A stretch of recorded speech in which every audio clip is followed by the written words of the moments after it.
Magandang araw sa inyong lahat mga kaibigan. Alam kong kayo ay nananabik na naman sa ating mga nakagawiang gawain. Ito ang Netflix series ng Wika na kung saan tayo ay manonood at tutuklas ng iba't ibang mga bagay na patungkol sa Wika. Bago tayo magsimula sa ating manonood ay hingin muna natin ang gabay ng ating tagapaglihan. Sa ngalan ng Ama namin ng Espiritu Santo. Panginoon namin, maraming salamat po sa araw na bigyan sa amin upang matuto na ang mga pagkakalala.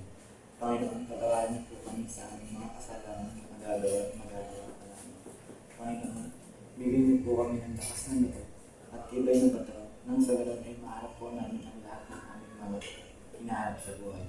Ang lahat ng ito ay tinataas namin sa iyong bugtong na anak sa Jesus. Amen. Maraming salamat sa inyong lahat. Para mas lubos nating maunawaan or para mas maayos nating maunawaan ang ating tatalakayin, kailangan natin ng ating tuntunin upang mas maging maayos, mas maging maganda at may matutunan tayo sa ating panunood ng Netflix series ng Wika. At ang ating tuntunin ay pinamagandang palabas check. B. Partisipasyon ay inaasahan namin. A. Alamin din ang bawat aralin. L. Linis ng silid ay panatilihin. A. Magkaroon ng yamang kaalaman. B. Bigyang focus lamang ang nasa unahan. At A. Ayusin ang linda ng upuan. At ang last, S. Siguraduhin nakikinig at may natututunan. Magaling, kailangan natin itong applyin upang tayo bilang bida ng Netflix series na to ay mapalabas natin or matuto ang mga manonood sa ating gusto bibigay na kaalaman. Ngayon, akin namang gustong malaman kung sino ang liban sa klase. Kalihim, maaari mo bang itala sa akin kung ilan ang liban sa klase ngayong araw na ito? Maraming salamat. Maraming salamat, Ginoo. Ngayon naman ay dumako naman tayo sa layunin ng ating gagawing panonood. Ang ating layunin, mangyaring balasahin ng lahat ng sabay-sabay. Maraming salamat sa inyong lahat. Bago nating tuluyang simulan ang ating Netflix series ng Wika, ay kailangan muna nating buksan ang ating mga notification. Ngunit mag-ingat dahil ang mga ito ay may nawawalang bahagi at nasa inyo ang hamon upang punan ng tamang salita sa tamang oras. At ito ay tatawagin nating ilabas mo ang notification mo. Para sa mechanics ng laro, ito ay una, hahatiin ang klase sa 4 na pangkat. Pangalawa, bawat pangkat ay bibigyan ng sobre at tatawagin natin itong notification na may lamang mga salita. Pangatlo, ang mga salita sa sobre ay ilalabas lamang kapag nabanggit na ng tagapagtalakay ang mga pangungusap. Pang-apat, ang tagapagtalakay ay magbibigay ng mga pangungusap sa klase. Panglima, kapag narinig ng pangkat ang pangungusap, kailangan nilang pumili o hanapin ang salita mula sa loob ng kanilang sobre na tumutugma sa pangungusap. Pang-anim, ang unang pangkat na makapagtaas ng tamang salita ay makakakuha ng puntos. Pang-7, pagkatapos masagutan ang pangungusap ay kinakailangang itago muli ang salita sa loob ng notifikasyon. Pang-8, ulitin ang proseso para sa lahat ng pangungusap. Ang pang-9, gagawin lamang ito sa loob ng 5 minuto. At ang pang-uli, sa pagtatapos, ang pangkat na may pinakamaraming puntos ang siyang panalo. Handa na ba ang lahat? Naunawaan ba ang ating mechanics? Kaya ngayon, ang inyong 5 minuto ay magsisimula na.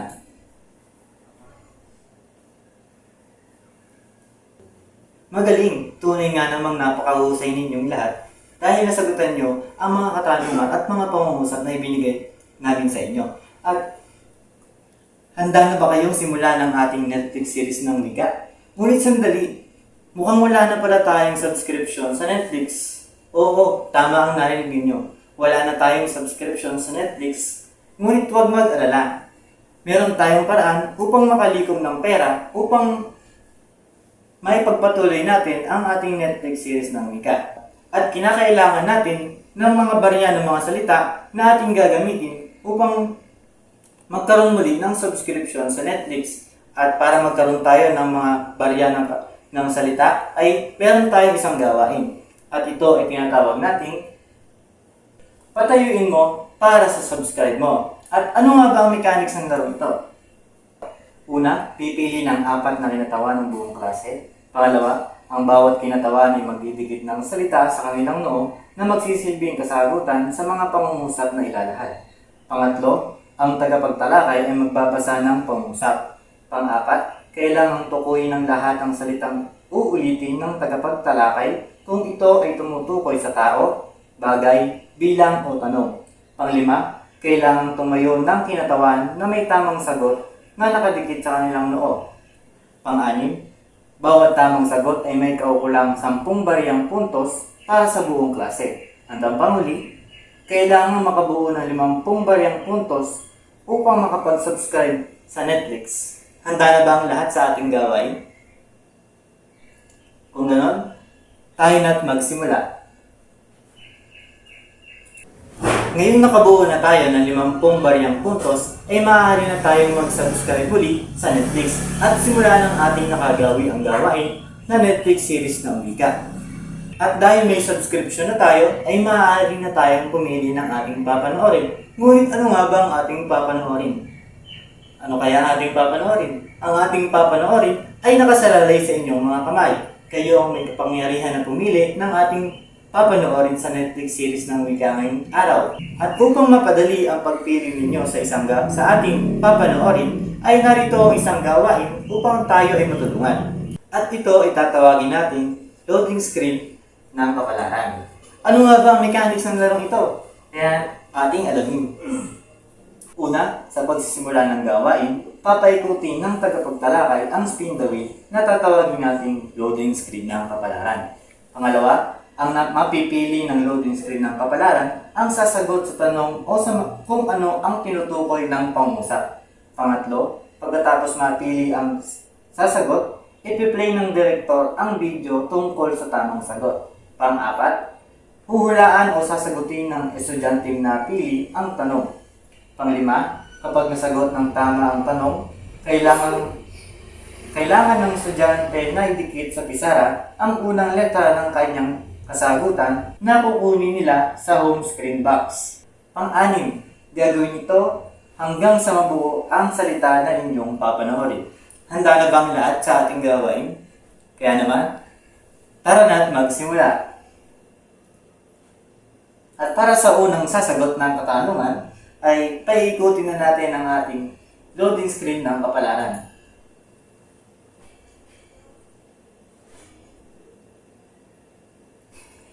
Mendoza na isa rin, mangyaring tumayo at sagutan ang pangungusap na makikita sa video. Ang uhusay ninyo, at dahil sa kahusayan na inyong pinamalas, ay alam na natin ang ating papanoorin ngayong araw. Ito ay ang patungkol sa panghalip, na kung saan ito ay inahalili sa pangalan ng tao, hayop, bagay, lugar o pangyayari. At dahil dyan ay formal na nating sisimulan ang ating talakayan. Uulitin ko, ang panghalip ay ang mga salitang inihahalili sa pangalan ng tao, hayop, bagay, lugar o pangyayari, na kung saan ito ay maaari natin makikita sa mga pangungusap upang hindi maging paulit-ulit ang mga pangalan ng mga tao, hayop, bagay o lugar sa isang pangungusap. At upang mas maunawaan kung ano ang kahulugan ng panghalip, ay mangyaring unawain ang mga pangungusap na makikita sa telebisyon.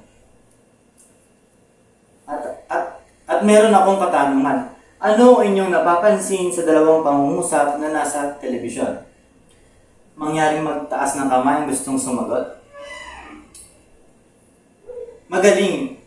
Mahusay ang iyong pagsiyasat sa dalawang pangungusap sapagkat ang pangungusap na nakikita nyo sa telebisyon ay walang mga pangalan ng tao, hayop, bagay, lugar o pangyayari, ngunit alam natin ang tinutukoy at pinag-uusapan dito. Una, sa pangungusap na ako ang nagmamay-ari ng ballpen na pula, wala mang nabanggit na pangalan ng tao, ay masasabi natin kung sino ang nagmamay-ari ng ballpen. yun ay ako. Kahit hindi nyo ginamit o hindi ko ginamit ang pangalan ko, ay naunawaan nyo na ang nagmamayari ng ballpen ay ako. Ganon din sa pangalawang pangungusap.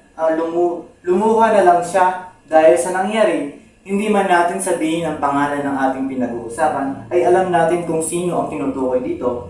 Yun ay ang taong ating pinag-uusapan at ang panghalip sa pangungusap na ito ay ang salitang siya. Ngayon alam nyo na ang kahulugan ng pangalip, ay maaari pa ba kayong magbigay ng iba't ibang halimbawa ng pangalip? Mangyaring magtaas ng kamay ang gustong sumagot? Maraming salamat sa inyo. Tunay nga namang naunawaan nyo ang kahulugan ng pangalip. Ngunit hindi lang dyan nagtatapos ang ating pagtatalakay patungkol sa pangalip.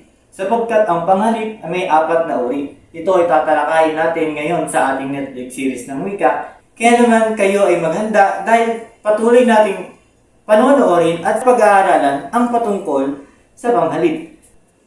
Karagdagan lamang sa ating pag-aaral patungkol sa pangalip. Narito ang isang halimbawa ng pangungusap na mayroong pangalang pantangin na kung saan ay ang pangalan mismo ng pinag-uusapan sa pangungusap ay makikita. Sa unang pangungusap, makikita natin ang pangungusap na si Dr. Jose Rizal ay manggagamot sa baryo. Kung ating papansinin, wala tayong makikitang panghalip dito sapagkat ginamit natin ang pangalan ng taong pinag-uusapan sa pangungusap. Iyon ay ang Dr. Jose Rizal.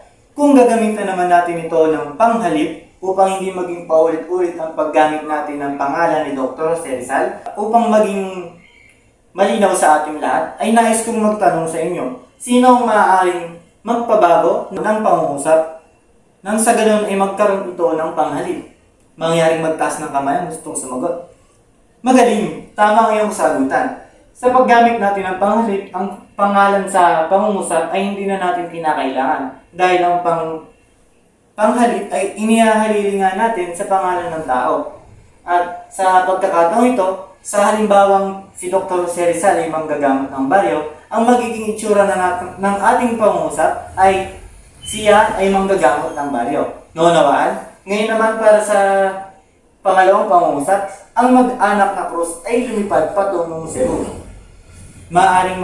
Mangyaring magtaas ng kamay ang gustong magbigay ng kanilang pag-unawa at kung paano nila ito babaguhin sa pangungusap na ginagamitan ng panghalip. Mahusay ang iyong kasagutan.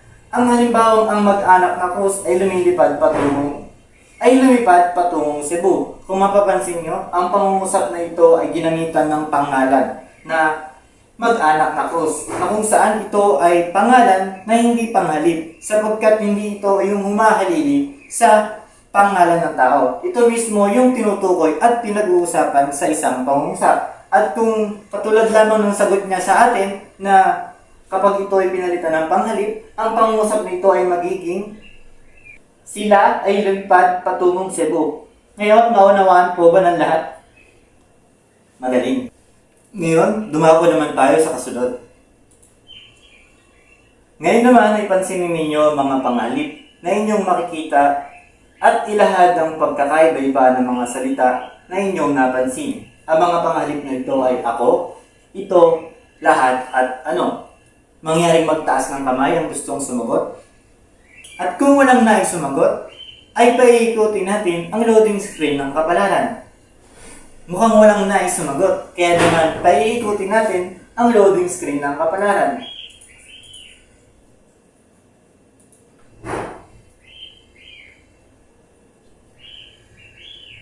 Binibining albirar, mangyaring tumayo at sagutan kung ano ang napansin mo sa mga panghalip na ito. Panghalip na ako, ito, lahat at ano. Mahusay binibini. Tama ang iyong kasagutan. Kung mapapansin ninyo sa ating mga panghalip na nakasulat na nakikita natin sa telebisyon, ang panghalip na ako, ito, lahat at ano ay tumutukoy sa tao, sa bagay, at sa bilang at sa patanong na salita. Mukhang paborito niyo talaga ang ating Netflix series ng wika. Kaya naman ay magpatuloy na tayo sa unang episode ng ating Netflix series ng wika. At ang unang episode na ating papanoorin ay tungkol sa panghalip panao. Ano nga ba ang panghalip panao? Mangyaring basahin ang kahulugan ng lahat. Sabay-sabay po. Maraming salamat sa inyong lahat. Ang panghalit panao ay ginagamit na panghalili sa pangalan ng tao. Mula sa salitang panao na nanggaling sa salitang tao, ang panghalit panao ay inihahalili sa pangalan ng tao.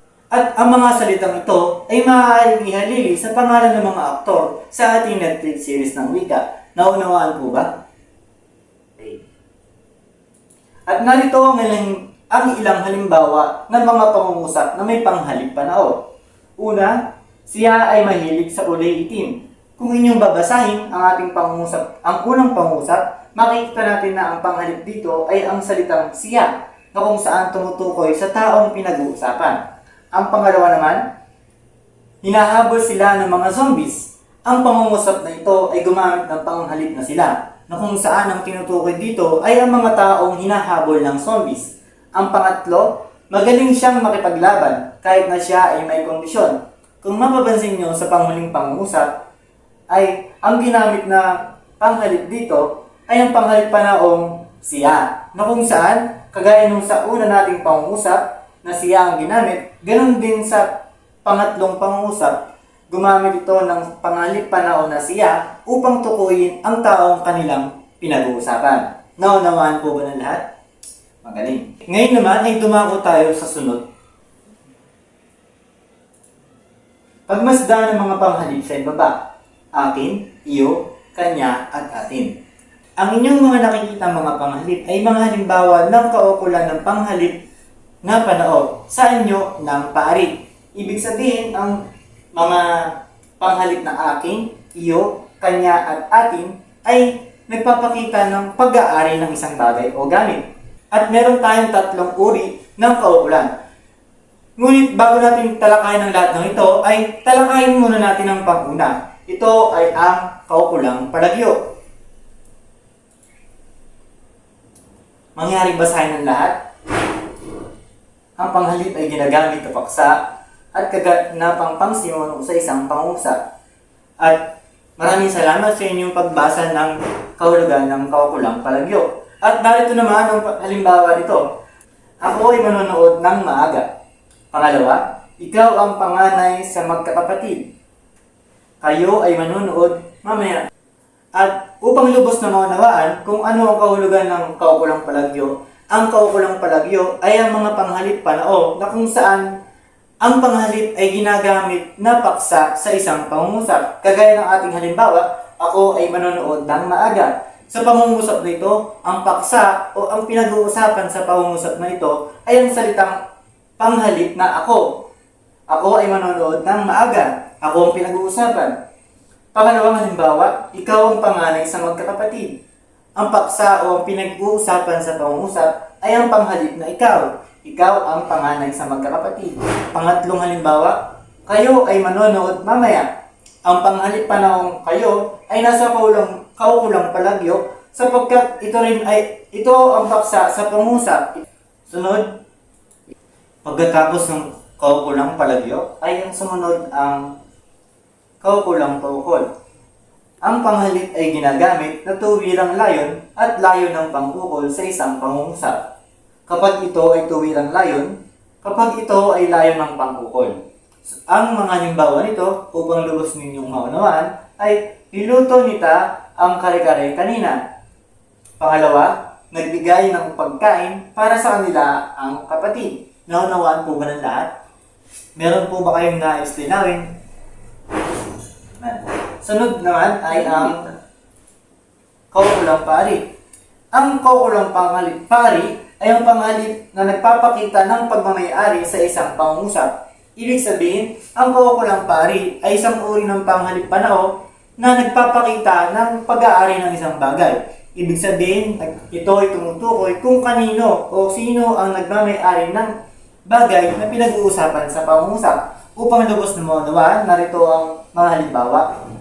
Ang unang halimbawa, kanila ang malawak na palayan. Sa pangungusap na ito, maunawaan agad natin kung kanino nga ba at kung sino ang nagmamay-ari ng malawak na palayan. Ito ay ang salitang kanila. Dahil sa paggamit ng kaukulang paari na panghalip, alam natin kung kanino ang malawak na palayan. Pangalawang halimbawa, sa akin ang ballpen na ito. Kung ating babasahin ang pangungusap na ito, ay matutukoy natin kung sino ang nagmamayari ng ballpen.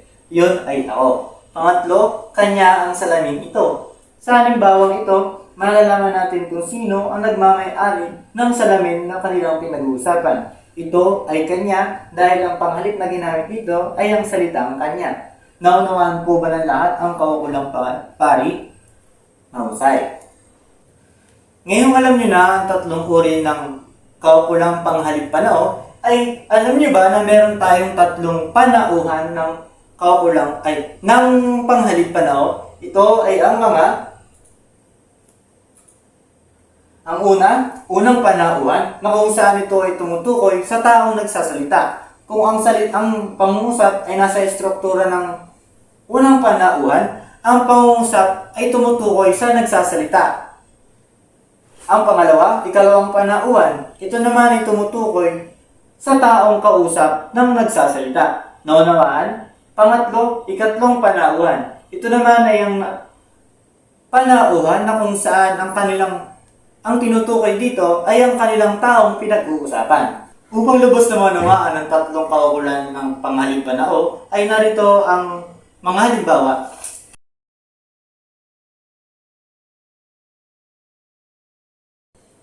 Meron tayong tatlong kaukulan ng panghalip panao. Ito ay ang palagyo, paukol at pari. At meron tayong tatlong panauhan.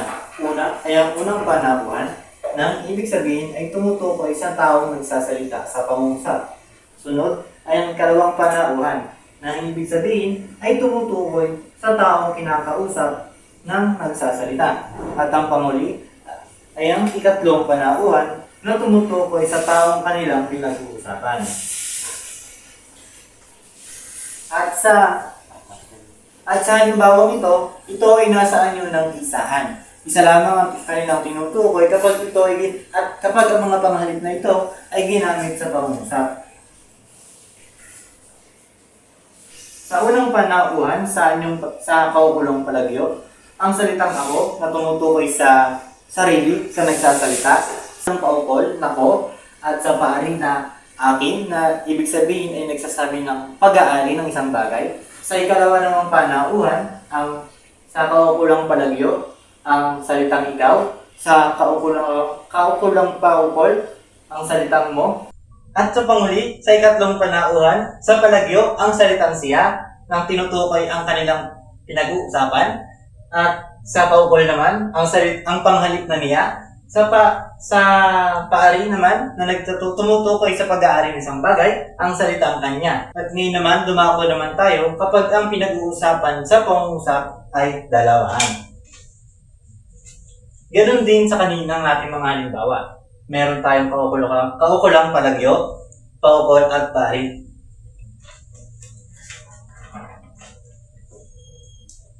At meron din tayong tatlong panauhan. Yun na yung unang panauhan, ikalawang panauhan, at ang panguli, ikatlong panauhan. Ayan. Ngayon naman sa kaukulang palagyo, sa dalawahan naman, ang salitang kata na nangangahulugang ako at ikaw. Sa paukol naman, nita na panghalip na ko at mo. Sa pari, kagaya ng inulit-ulit ko, ang pari ay tumutukoy sa pag-aari ng isang bagay. Kung sino ang nagmamay-ari sa isang bagay. Ang kanita na ibig sabihin ay akin at iyo. Yun ang mga panghalip sa unang panauhan. Ngayon naman dumako tayo sa ikalawang panauhan. Ito yung taong kinakausap ng taong nagsasalita. Ang sa palagyo, ang salitang tayo, kasama ang kinakausap at dalawahan sila. Ang sa paukol naman, natin, kasama ang kausap at ang nagsasalita. Sa pari ay ang salitang atin, na nangangahulugan na sa taong nagsasalita at sa kanyang kausap ang isang bagay. At sa ikatlong panauhan, sa palagyo, ang salitang sila. Ulitin to, sa ikatlong panauhan, ito yung kanilang taong pinag-uusapan sa isang pangungusap. Sa kaukulang palagyo, ang sila. Sa paukol, ang nila. Sa paari ay kanila. Naunawaan mo ba ng lahat? Ngayon namang tapos na tayo sa dalawahan, ay dumako naman tayo sa maramihan naman.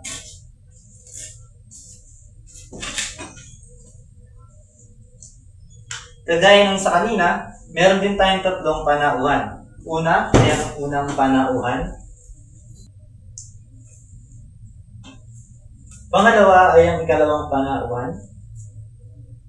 At ang ikatlo, ang ikatlong panauhan. Kagaya ng sa kanina, kapag maramihan ay ganun din. May tatlo tayong paukulan. Ang palagyo, paukol at paari. Sa unang panauhan kapag maramihan, sa palagyo ang salitang kami. Sa paukol, ang salitang namin. Sa paari, ang salitang amin. Ngayon naman ay sa ikalawang panauhan kapag maramihan ang kanilang tinutukoy. Sa paukulang palagyo, ang salitang tayo. Sa paukulang paukol, ang ninyo. Sa paari ay inyo. At sa ikatlong panauhan naman, inuulit ko, sa ikatlong panauhan, ito yung taong pinag-uusapan ng nagsasalita at ng kanyang kausap. Sa paukulang palagyo, ang salitang sila. Sa paukol ay ang nila. Sa paari naman ay kanila. Ngayon, naunawaan niyo po ba ang iba't ibang halimbawa ito? Ngayon ay dadako naman tayo sa pangalawang episode ng ating Netflix series na wika. Ito ay ang panghalip pamatlig. Ano nga ba ang panghalip pamatlig? Ang tawag sa mga panghalip na humahalili sa akala ng tao, bagay na itinuturo o inihimaton. Ibig sabihin, ang panghalip pamatlig, ito yung mga inihahalili sa mga pangalan ng tao upang magturo ng kung saan ito kabilang o kung saan ito matatagpuan. Upang lubos na maunawaan ay narito ang mga halimbawa. Unang halimbawa, ito ang gusto kong damit. Sa pangungusap na ito, mapapansin ninyo ang panghalip na ito na kung saan tumutukoy ito sa gamit. Sunod, sa pangalawa, dito magpupulong ang mga delegado. Sa pagkakataon ito, ang panghalip na ginamit ay salitang dito na kung saan ay nagtuturo kung saan nga ba magpupulong ang mga delegado. Naunawaan po ba ng lahat? Okay. Sunod naman, ang panghalip pamatlig ay may 4 na uri. Dumako tayo sa bahagi ng episode na ito na pumapatungkol sa pronominal. Una, pronominal, saan yung ang? Paturol. Pag paturol, ito ay tumutukoy sa pagturo ng isang bagay. Unang halimbawa, ang panghalip na ire. Pangalawa ay ito. Pangatlo ay iyan. Ang mga panghalip na ito ay mga panghalip na nagtuturo sa kinaroroonan ng isang bagay. Naunawaan? Sunod, ay ang yung nang o pari. Katulad kanina sa panghalip pano, meron ding pari dito sa panghalip pamatlig. Ang una ay ang salitang nire, pangalawa ay nito, pangatlo ay niyan. Naunawaan po ba? Yan. Ngayon naman ay dumako naman tayo sa pangatlo, ang anyong sa o paukol. Lugar naman to, no? Dito naman sa anyong sa o paukol ay tumutukoy naman ito sa lugar kung saan naroroon ang isang bagay o isang tao. Unang halimbawa ay dine, pangalawa dito, pangatlo ay diyan. Naunawaan po ba? Mahusay. Sunod, panawag pansin o pahimaton. Ito naman yung mga panghalip na ginagamit upang magtawag ng pansin. Ang unang halimbawa, ere, pangalawa, eto, pangatlo, ayan, pang-apat, ayun. Naunawaan po ba ang panawag pansin o pahimaton? Ulitin ko, ito ay mga panghalip na ginagamit upang magtawag ng pansin o pahimaton. Sunod, ayan patulad.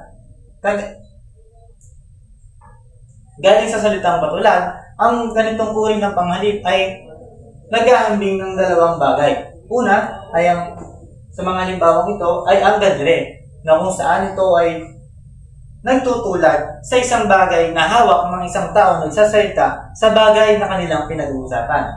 Pangalawa ay ganyan. Ito naman ay kabaligtaran ng ganire. Ang ganyan naman ay tumutukoy sa pagkakumpara o paghambing sa bagay na hawak ng kanyang kausap sa kanilang pinag-uusapan. Pangatlo ay ganoon. Dito naman, hindi wala sa kanilang kamay ang kanilang pinag-uusapan. Bagkus ay nasa kanilang taong pinag-uusapan. At ang pang-apat, palunan. Ito naman ay lugar mismo ang tinutukoy. Unang halimbawa, narinig. Pangalawa, narito. Pangatlo, nariyan. Pang-apat ay naroon. Naunawaan po ba ng lahat? Galing. At ngayon naman ay bago ko tawagin ang aking kaibigan upang pagpatuloy ang pangatlong episode ng ating series ng wika, ay tatanggalin ko muna ang aking mga damitang pantulong sa inyo.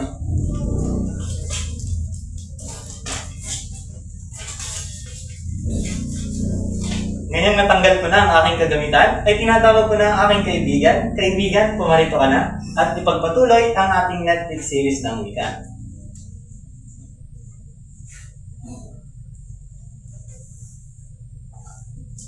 Maraming salamat, Ginoong Angeles. Batid kong kayo ay naunawaan ninyo ang kanyang tinuran. Ngayon, dadako naman tayo sa pangatlong episode ng panghalik. Kung saan ito ay pinamagatan o ang uri ng panaklaw o panghalik panaklaw. Ano nga ba ang panghalik panaklaw? Ang panghalik panaklaw ang tawag sa mga panghalik na sumasaklaw sa kaisahan, dami, kalahatan ng bagay na tinutukoy. Ito ay nagsasaad kung pinapalitan ng ang salita ng panghalik panaklaw upang malaman or maano natin kung ilan nga ba or malalaman natin sa pangusap kung ilan ang tinutukoy nito. At ang halimbawa ng panghalik panaklaw ay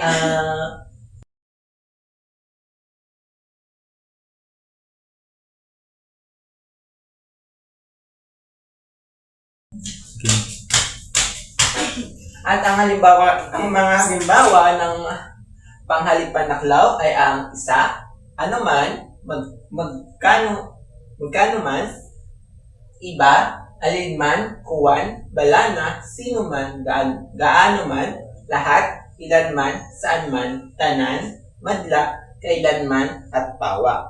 Ito ay halo ng iba't ibang wika dito iba't ibang iba't ibang wika dito sa Pilipinas, katulad na ng tanan. Batid ko sa ilan sa inyo ay hindi alam ang ibig sabihin ng tanan, na kung saan sa wikang Bisaya ay ito ay lahat. Yun. Tapos yung iba.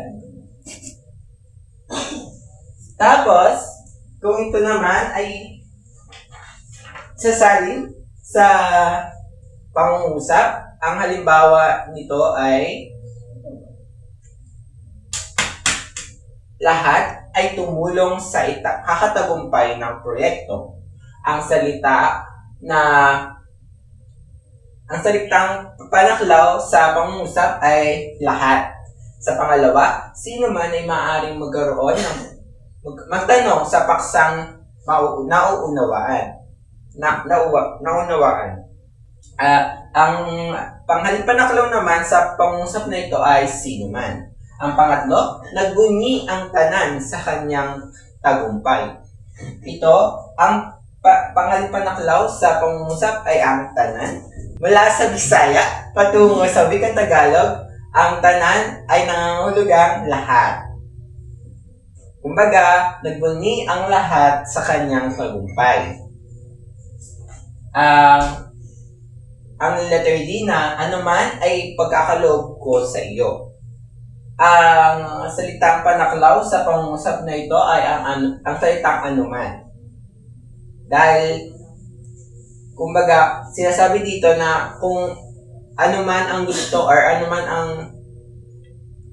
ay ipagkakaloob sa taong iyon. Sino nakausap ng tao. Ang letrang E na ang isa ay sapat na sa iyo. Ang salitang panaklaw sa pangungusap ay ang salitang isa. Dahil inuulit ko, ang panghalip na panaklaw ay ang nagpapalit sa salita na kung saan ito ay maaaring isahan, madami, or pangkalahatan. Ito ay Pangalipanaklaw, ang isa ay pangalipanaklaw dahil ito ay tumutukoy sa bilang na kaisahan lamang. Ang letrang F or ang salita ay ang balana ay humanga sa kanya. Ang salitang ang pangalipanaklaw sa pangungusap na ito ay ang balana. At ang sunod ay ang sikuan ay nawawala. Ang salitang ang pangalipanaklaw sa pangungusap na ito ay sikuan or kuwan. Tapos, ang panghuli ay hahanapin ka raw niya kahit saan man. Saan man ang panghalimpanaklaw sa pangungusap na ito. At batid kong kayo ay may natutunan, aking ulitin, ang panghalimpanaklaw ay ang tawag or ang pagpalit ng mga salita na nangangahulugan ng dami, kaisahan, at kalahatan ng bagay na tinutukoy. Atid ko kayo may natutunan, maaari ba mangyaring magbigay kayo ng iba pang halimbawa ng panghalimpanaklaw? Sige, Ginoo. Maraming salamat. Napakagaling. At ang sunod.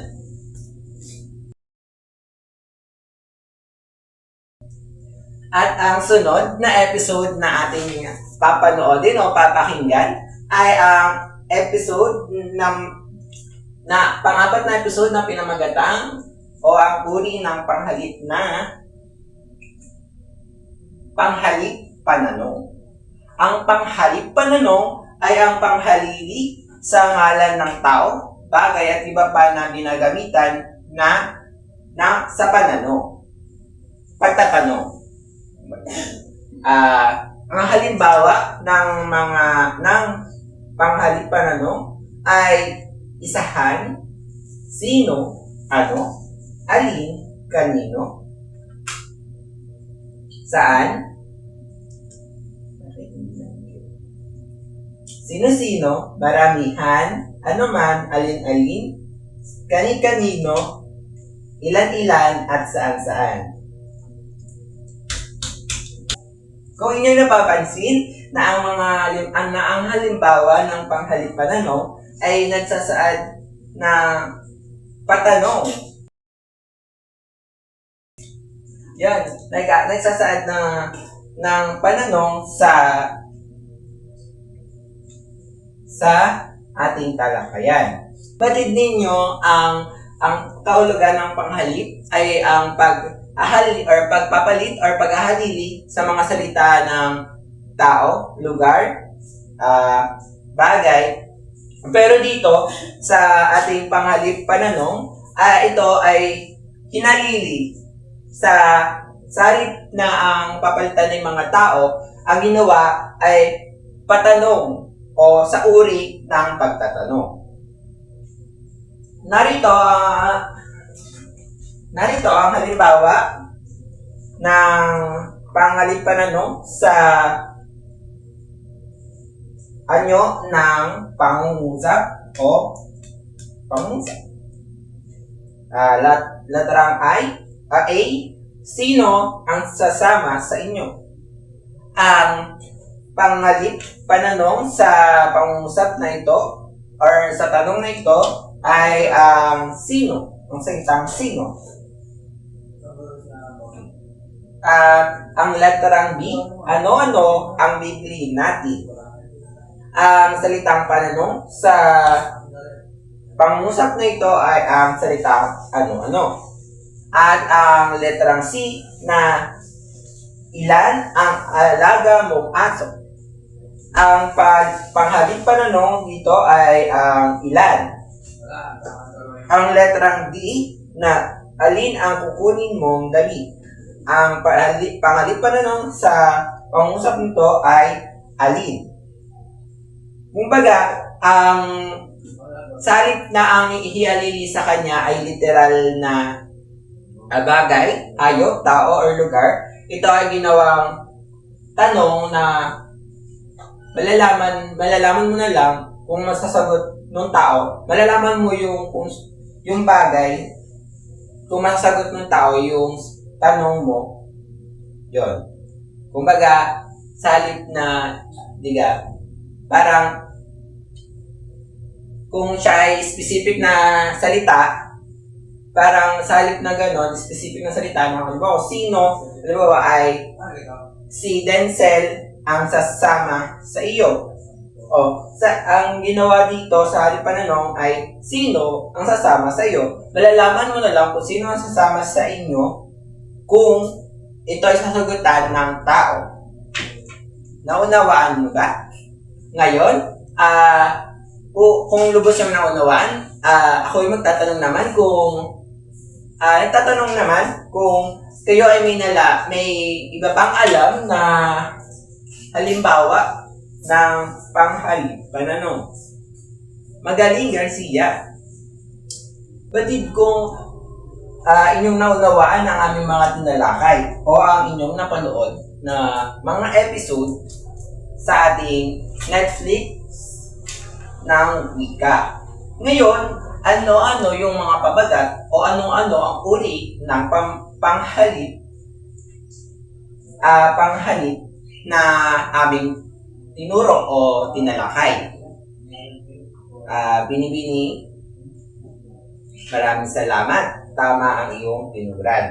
Ang mga uri ng panghalip ay ang panghalip panaw, pamatlig, panaklaw, at pananong. Ngayon, dadako tayo sa panibagong aktibidad. Ito ay ang pinamagatang resulta ng panunood. Ang mechanics ng ating aktibidad ay basahin ang bawat pangungusap at isulat sapat lang ang tamang panghalip na papalit sa salitang may salungkuli.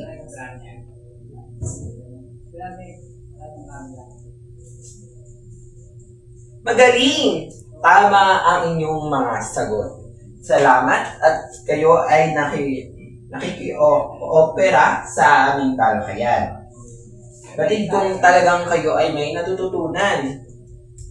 Kaya, upang lubos kong mauna or malaman kung ano talagang natutunan at bigyan ng saysay or may saysay ang aming tatalakay. Ngayon ay tutungo tayo sa panibagong aktibidad na pinamagatang Netflix category hunt.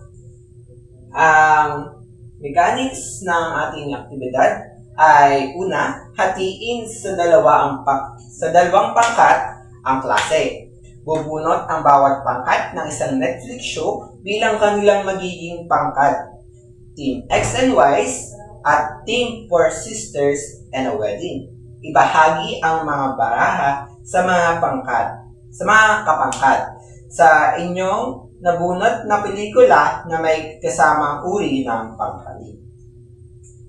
Pangalawa, basahin ng malakas ang isang card. Ito ay isang linya ng pelikula mula sa inyong napiling or sa inyong nabunot na Netflix movie.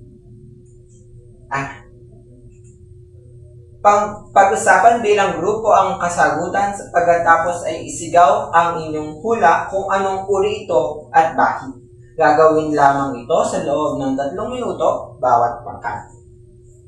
Ang mga kategoryang pagpipilian ay ang 4 na episode na aming tinalakay o inyong napanood or napakinggan. Ang panghalip panao, panghalip pamatlik, panghalip panaklaw, at panghalip pananong. Ang pang-apat ay ang pinakamaraming puntos sa pagkatapos ng oras. Ang pangkat na yon ang mananalo at ang kakaroon ng gantimpala. Lubos kong nalalaman na sobrang gagaling nyo at kahusay sapagkat inyong naunawaan at nalaman kung ano nga ba yung aming tinalakay at kung ano ang pangalit at ang mga uling to. Sana kayo ay may natutunan. Pero nag-iwan pa kami ng isa pang aral na sana inyong baunin sa inyong pang-araw-araw na buhay. Ang panghali ay tulad ng isang kinutawan. Kung sino ang inyong pinagtutungkulan, doon nasusukat ang lalim ng inyong pinagtunan. At dito na po nagtatapos ang ating Netflix series ng Wika.